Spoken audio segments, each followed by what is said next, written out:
வீட்டினுடைய மத்திய பகுதி தான் பிரம்மஸ்தானம்னு சொல்லுவோம். 40 அடி 40 அடின்னு பார்த்தோம் அப்படின்னா அதனுடைய மத்திய பகுதி மிட் பாயிண்ட்னு சொல்லப்படுகின்ற விது தான் பிரம்மஸ்தானம்னு சொல்லுவோம். இந்த பிரம்மஸ்தானம் இந்த பிரம்மஸ்தானம் வந்து பார்த்திங்கன்னா 2க்கு 2 ஸ்கொயர் வச்சு மேலே கொஞ்சம் எழுப்பி அதே 2 அடி எழுப்பி மேலே வந்து ஒரு கண்ணாடி போட்டிங்க. இன்னைக்கு கண்ணாடி வந்து நல்ல திக்கான கண்ணாடிலாம் இருக்குது.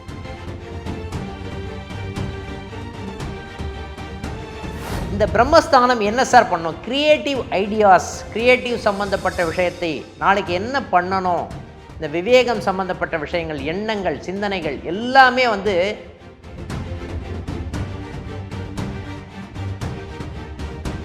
சரி சார் இதெல்லாமே பண்ண முடியல என்னால், பிரம்மஸ்தானம் அப்படின்னு சொன்னால் எதை வந்து சாதகமாக இருக்கிறது? பிரம்மஸ்தானம்னா 2வது வகை பிரம்மஸ்தானம் என்ன அப்படின்னு பார்த்தீங்கன்னா காற்றோட்டம்னு அர்த்தம் சார். ஓகேங்களா?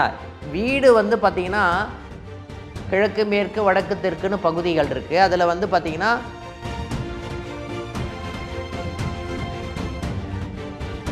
நீங்கள் அப்பார்ட்மெண்ட்டில் இருந்தாலும் சரி, வீடாக இருந்தாலும் சரி, எப்படி இருந்தாலும் சரி, எல்லா சைடும் காற்றோட்டம் இருக்கிற மாதிரி தன்மையை நம்ம கிரியேட் பண்ணி வச்சுட்டோம் அப்படின்னு சொன்னாவே உங்களுடைய பிரம்மஸ்தானம் நல்லா இருக்குன்னு அர்த்தம்.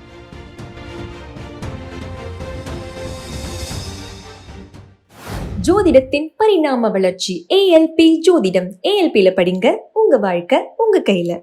ஞானானந்தமயம் தேவம் நிர்மலஸ்படிகாக்கிருதம் ஆதாரம் சர்வ வித்யானாம் அயக்ரீம் உபாஸ்மஹே. இப்போ பிரம்மஸ்தானம் வீட்டினுடைய ஒரு 8 திக்குக்கும் வந்து பார்த்திங்கன்னா எல்லாமே பார்த்துட்டோம். பிரம்மஸ்தானம் அப்படின்ற ஒரு விஷயம் எங்கே இருக்கணும், எது அந்த பிரம்மஸ்தானத்தை இயக்குகிறது, பிரம்மஸ்தானம்னா என்ன வாஸ்துவில் அப்படின்னு பார்த்திங்கன்னா வீட்டினுடைய மத்திய பகுதி தான் பிரம்மஸ்தானம்னு சொல்லுவோம்.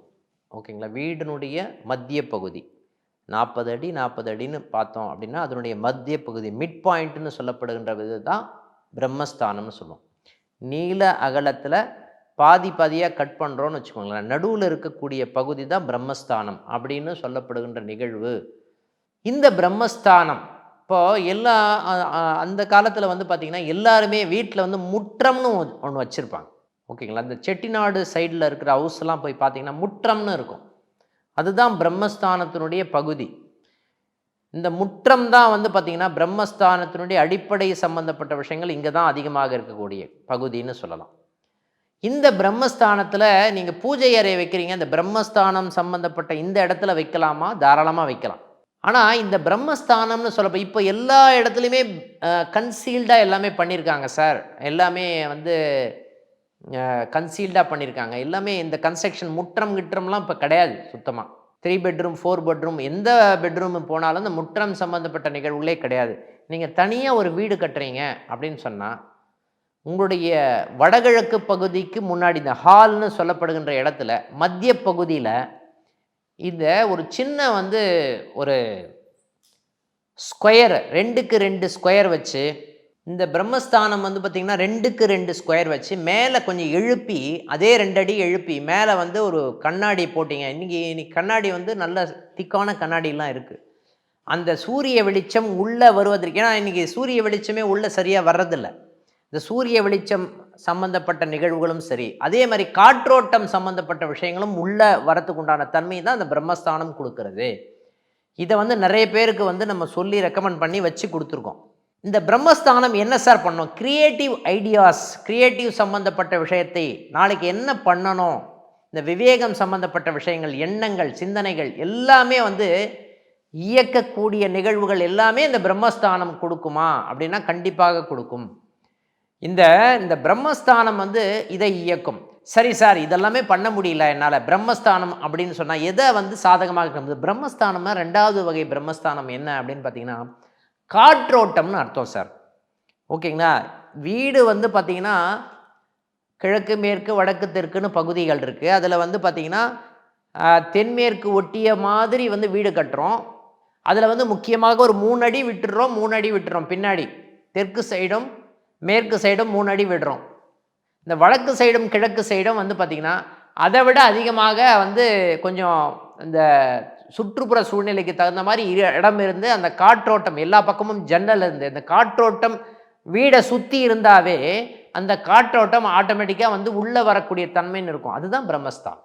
இந்த வீடில் சுற்றி உள்ள பகுதிகள் இருக்கு இல்லைங்களா, அதுதான் பிரம்மஸ்தானம். நீங்கள் ஏதாவது ஒரு பகுதியை அடைச்சிங்க அப்படின்னு சொன்னால் பிரம்மஸ்தானத்தை நாம் அடைத்து விடுகிறோம் அப்படின்ற ஒரு நிகழ்வு இருக்குது. ஓகேங்களா? நீங்கள் அப்பார்ட்மெண்ட்டில் இருந்தாலும் சரி, வீடாக இருந்தாலும் சரி, எப்படி இருந்தாலும் சரி, எல்லா சைடும் காற்றோட்டம் இருக்கிற மாதிரி தன்மையை நம்ம கிரியேட் பண்ணி வச்சுட்டோம் அப்படின்னு சொன்னாவே உங்களுடைய பிரம்மஸ்தானம் நல்லா இருக்குன்னு அர்த்தம். வீட்டுடைய பிரம்மஸ்தானம் நல்லா இருக்கணும். அப்போ கிரியேட்டிவ் ஐடியாஸ் சம்மந்தப்பட்ட நிகழ்வுகள், உங்களுக்கு கிரியேட்டிவ் பிளெஸ்ஸிங் சம்மந்தப்பட்ட விஷயங்கள், ஞானம் சம்மந்தப்பட்ட விஷயங்கள், விவேகம் சம்மந்தப்பட்ட விஷயங்கள், நம்ம பாசிட்டிவாக திங்க் பண்ணுறது எல்லாமே எதிர்மறை சிந்தனைகளை ஒழிக்கக்கூடிய தன்மை இந்த பிரம்மஸ்தானத்துக்கு இருக்கிறது. இல்லைன்னா வீட்டை வந்து அடைச்சி வச்ச மாதிரி இருந்தது அப்படின்னு சொன்னாவே இந்த கிரியேட்டிவ் ஐடியாஸை அடுத்த லெவல் மூவ் பண்ணுறதுக்கு உண்டான தன்மையே அதில் இருக்காது. அந்த பிரம்மஸ்தானம்னு சொல்லப்படுகின்ற நடுப்பகுதியும் சரி, நடுப்பகுதி இப்போ வைக்க முடியல சார், சுற்றுப்புறம் சம்பந்தப்பட்ட விஷயங்கள் காற்றோட்டமாக இருந்தாலே, எல்லா ஜன்னலையும் ஓப்பனாக திறந்து வச்சு சுற்றுப்புறத்தில் காற்றோட்டம் உள்ளே வந்தது அப்படின்னு சொன்னாவே உங்களுடைய பிரம்மஸ்தானம் உங்கள் வீட்டில் நல்லா இருக்குன்னு அர்த்தம். உங்கள் க்ரியேட்டிவ் ஐடியாஸ் நல்லா வரும். இங்கே இருக்கக்கூடிய படிக்கக்கூடிய மாணவர்கள் இருக்காங்க இல்லையா, இந்த மாணவர்களுக்கு வந்து பார்த்திங்கன்னா சிந்தனைகள் அடுத்த லெவலுக்கு போகக்கூடிய தன்மை, இந்த டல்னஸ்ன்ற ஒரு விஷயமே இருக்காது. அப்போ க்ரியேட்டிவ் திங்கிங் படிக்கலனா கூட நல்ல மூளை நல்ல வேலை செய்யும்.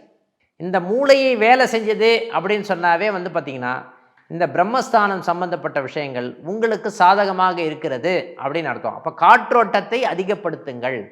இந்த காற்றோட்டத்தை அதிகப்படுத்தினாலே வந்து பார்த்திங்கன்னா வீட்டில் வந்து பசங்க வந்து நல்லா படிப்பாங்க.